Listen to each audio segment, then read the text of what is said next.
In today's episode of Desert Lore, I'm going to the mountains of northern Utah to visit a famous archaeological site called Bone Cave. This site has been visited and used by humans for thousands of years. I'm going to go visit it and let you see it up close and personal, and we're going to learn some of the history of this amazing site and get a sense of what it was like for the people who once lived in this cave. Hello everybody, Ben Woodruff here, and on this episode of Desert Lore, I'm up in the mountains of northern Utah, here in the Wasatch Front as we call it locally. Now, I'm in some gorgeous limestone mountains. You can see some of the limestone behind me. Now, all of this limestone, millions of years ago, used to be the ocean. What happens is, when animals die and fall to the bottom of the ocean, it starts to build up, but especially microscopic life forms called diatoms. We still have them today, but that's mostly what this limestone is made out of, is those diatoms build up and compress, and then over time, the oceans got pushed up, and now on land you have mountains made out of what used to be seafloor. There are some really interesting properties about limestone. One of those is that when it's subjected to carbonic acid, it makes caves. So you see all these trees behind me. These trees, when the water seeps through them, it makes up some very mild carbonic acid, which is the same thing you have in soda. And so what happens is, when that seeps down in, it will dissolve out the calcite and make it'll form a cave, and it'll form cave formations. Now, this canyon has a rich heritage of caves, including Timpanogos Cave. Now, if you want to see, now you leave caves alone, right? You can go explore them. You don't touch, you don't break anything. But back in the early 1900s, a lot of specimens were taken. But they're now on display at the Hutchings Museum in Lehi. You can actually see some of these most truly amazing and remarkable cave formations from Timpanogos Cave up this canyon.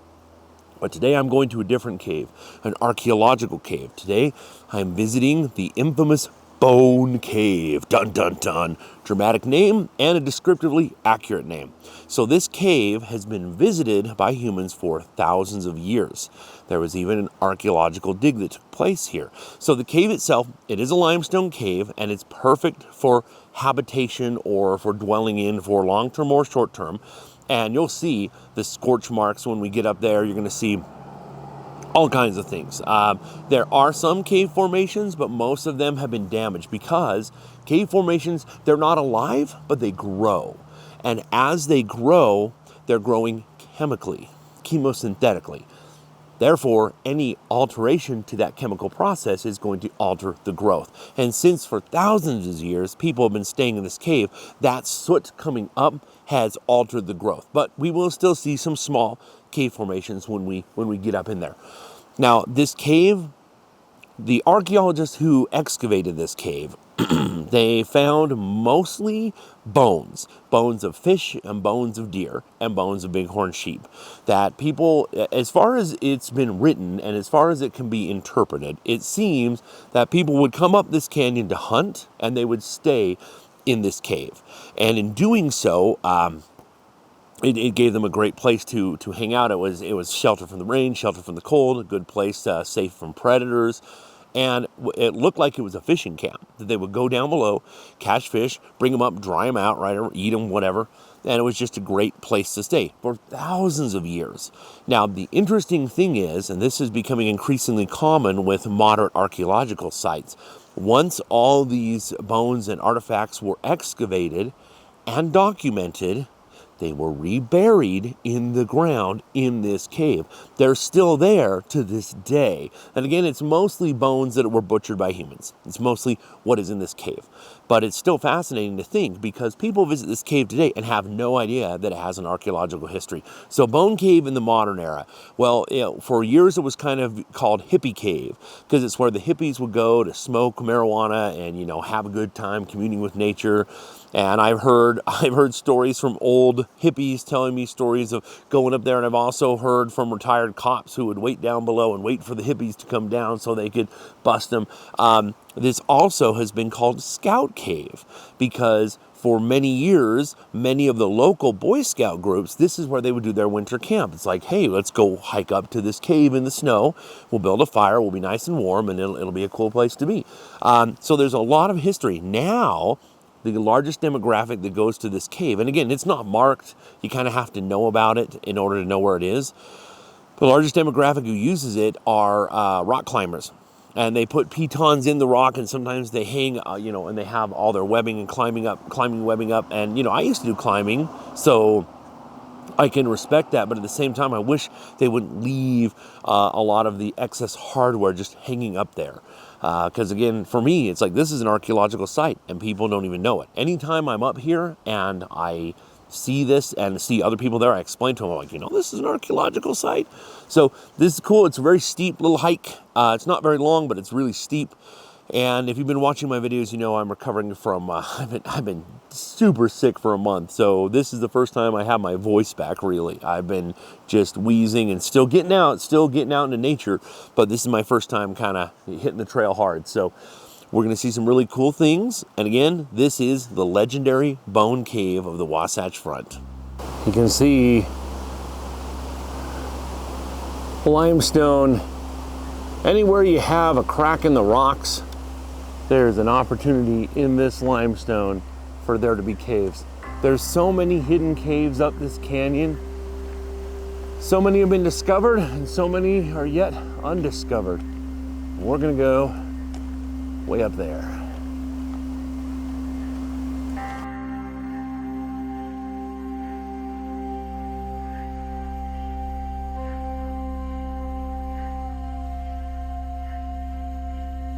See, across the canyon, you can see those are sedimentary layers of what once was the ocean floor. And again, any one of these little cracks could have a limestone cave in it, just like what we're going to go up to.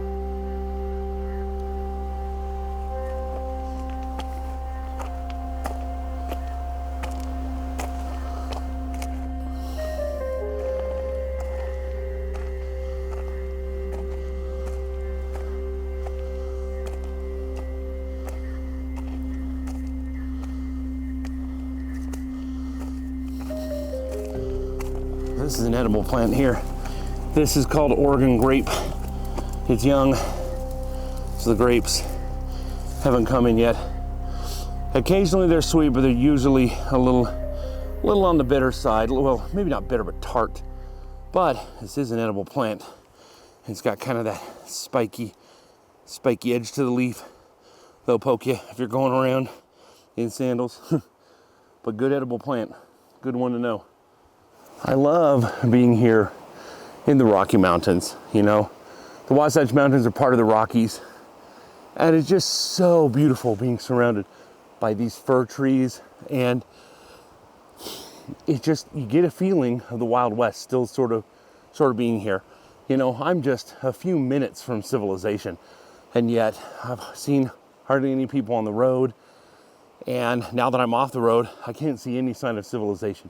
It's really nice. And that's one of the nice things about these deep forests. And that's why it's important we preserve them. I think people need to be able to escape from kind of the dreariness of modern society.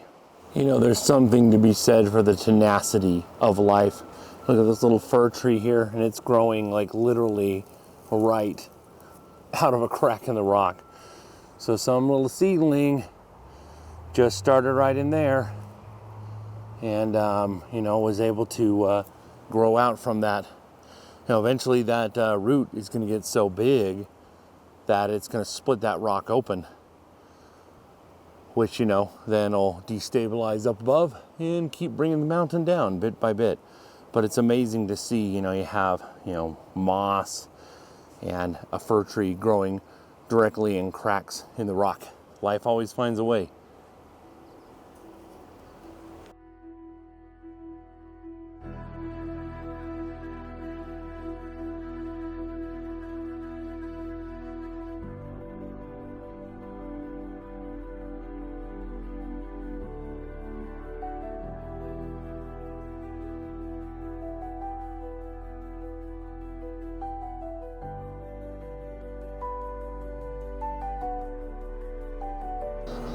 There's a chickadee singing away in here. I don't know if I can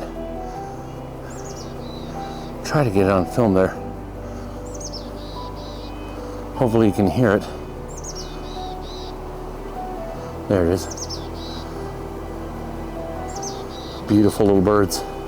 But you know, it's only April, so you can see, the maples are still just coming in, but already another edible plant here. This right here, this is choke cherry, and you can see some of these cherries starting to come in. This plant is really good for making arrows and making bows if it's a sinew back bow, and the cherries are good to eat when they're ripe. So that's two edible plants right here, choke cherry and more of that Oregon grape. So again, in addition to coming up here to hunt deer and elk, bighorn sheep, and getting the fish down in the river below, I'm sure ancient native peoples were also harvesting the tons of edible plants that were growing in this area.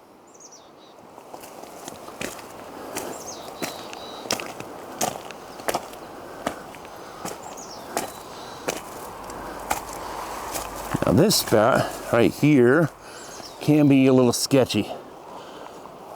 This log you see right down here used to go right across here. It's a long chute straight down, so you gotta be kind of careful crossing through here.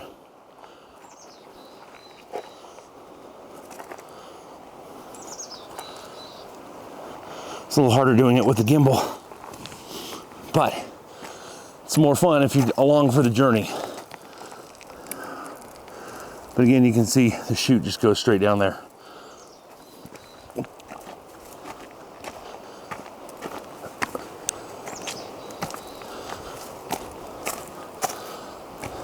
See across the way there, that looks like a cavern. But again, when you zoom out, that'd be a little sketchy to get into. You'd probably want to use ropes and get down from above. These are cliffs. We're almost to the cave, but these are the cliffs just right up above it. Again, this is all limestone. This is all ocean floor millions of years ago. And if you look up really close, you can usually find some of the fossils inside.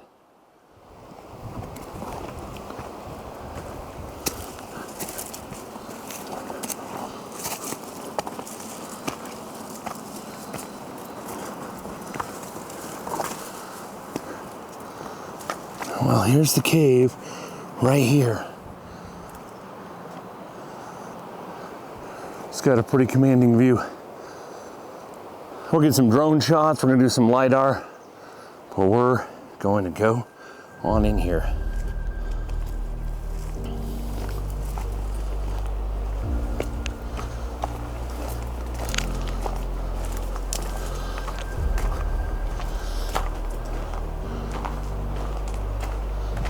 See, somebody's had a little fire here. And we're gonna go back inside there. I'm gonna try to get a fisheye lens shot here.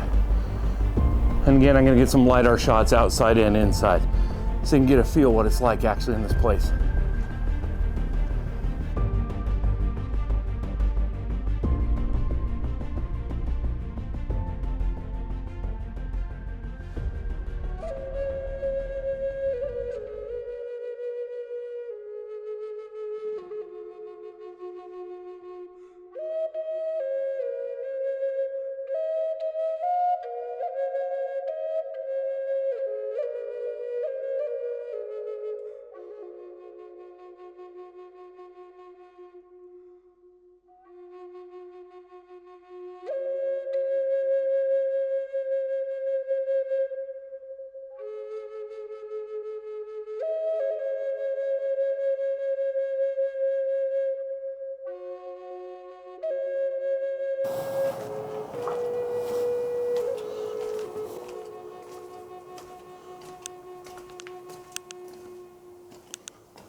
So I'm kind of in the alcove now.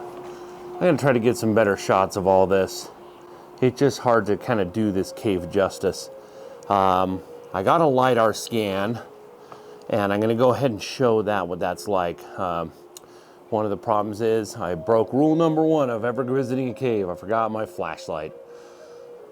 But the cave doesn't go back very far. But take a look at this. Take a look at this. This right here, you see all this kind of formation here, these concretions. These are cave popcorn. So what'll happen is sometimes if you'll have a crack in between the rocks, like right here, it'll fall. You can even see it did. You can even see some of this right here. But this cave has been visited for thousands of years, and it's just absolutely blackened. If you look, you can see the soot all right here. And up here you can see a piton right in the middle there for climbing. Again, the climbers like to use this spot, but they kept it pretty clean. Sometimes they're pretty messy.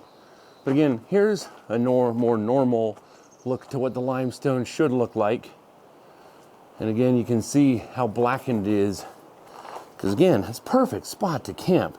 You have this big old huge rock here that'll block some of the wind coming in. You can build a fire out here, have a nice rock you can sit on, and then when the night comes, you can go much further back into this cave. Looks like the light is doing pretty good here. I wish I had brought my flashlight. But if you can kind of see right in the center, right here, there's a crack. And that is where the water is seeping through. The water dissolved out this cave. And you can see this goes back, maybe another 15, 20 feet. I wonder, I'm gonna try to turn my flashlight on my phone and just see if that'll do any good. It doesn't help too much. But you can see a little more up here. And again, you can see how blackened it is just from the fires that were in here. Let's take a look back a little further. And again, buried underneath here is an entire archaeological survey that's been reburied here. Now take a look at this. Let's see if I can get the light to focus on this. Okay, right in front here. You can see the water dripping. It's right here. Let's see if we can see that. You see water dripping out. That is a stalactite. It is a little stalactite, and you can see they're trying to form all over here. You can see these little drops. But again, over the eons, here's another one right. This might be the same one. But again, you can see that water droplet. Here's a chunkier one right here. And again, these are trying to form, but people coming in here would break them. There's another one right here. But also, they're growing. You can see it dripping. They are still growing, but again, all this soot, all this blackened soot from the fires has chemically altered this cave. It's kind of cool looking out from there. There's another shot. Cave formations are delicate. They're very, very delicate, and they take a long time to grow. But again, you can see there's sort of this kind of a natural alcove. So this opens up in here. You get some nice flowstone down there. So again, this is, would have been if people hadn't, come on, focus. It's so dark in here, it doesn't want to focus. People staying in this cave, have permanently altered it. But again, this provided a wonderful and safe spot. So when you're ever camping in a cave, if you're going to build a fire, you can run into some problems. You can smoke the place out. So the nice thing about this is there is a natural chokehold right here where the cave gets narrow and then it opens back up. So the idea is you make a fire out here and you can trap in the heat without smoking the cave itself. So it's pretty amazing that this is a natural place that just perfectly conforms to the needs of humans. It's not too open. And again, having this rock to sit on, prepare food on, and this rock to kind of block some of the wind, such an ideal place. This little piece here shows just how sooty it got here. You can see that kind of shiny black. But again, that's kind of the chokehold right there. I'm gonna move side to side so you can kind of see. So again, the cave is hugely open. You have 20 people just hanging out here in this opening. And then it goes to a pretty narrow spot right here. And then after that, it opens up, which is a very safe place to stay. Looks like, got some leaves up here. Those might have blown in, but that could be a pack rat den, but it doesn't look like one. That's kind of an unusual midden if it is. Might be from a different rodent species.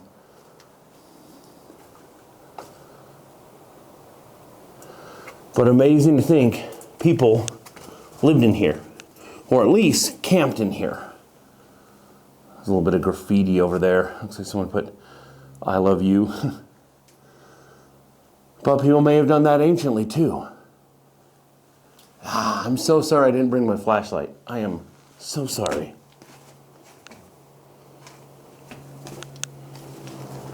It's really cool to think that right here, that this rock right here, this was used probably to prep food. Like, there were probably animals that were butchered right here. Fish, elk, bighorn sheep. Now it's all washed off. But you look how polished and burnished this is from thousands of years of people sitting on this rock. They've just polished what is otherwise really rough, coarse sandstone. And it's just all totally polished now from generations and generations of people.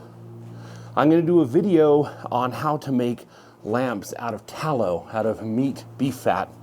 And but you can imagine somebody putting a candle or a little lamp right here in these little alcoves, just as a way to light the path. Again, there's all these nice little spots here. They're so perfect. It's a very unique spot in the canyon. There's a lot of caves, but this one just seems to lend itself so perfectly to human habitation.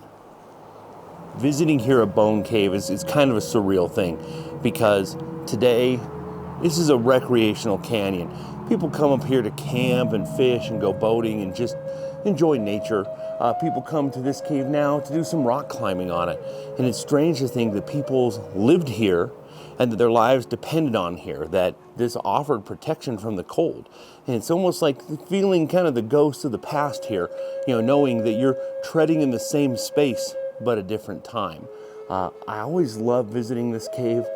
Always seems kind of welcoming, but again, it's fascinating to think, this whole area that just a few thousand years ago, even a few hundred years ago, people were using this site regularly and seasonally as a way to camp and stay and get food, both the plants and the animals in this area.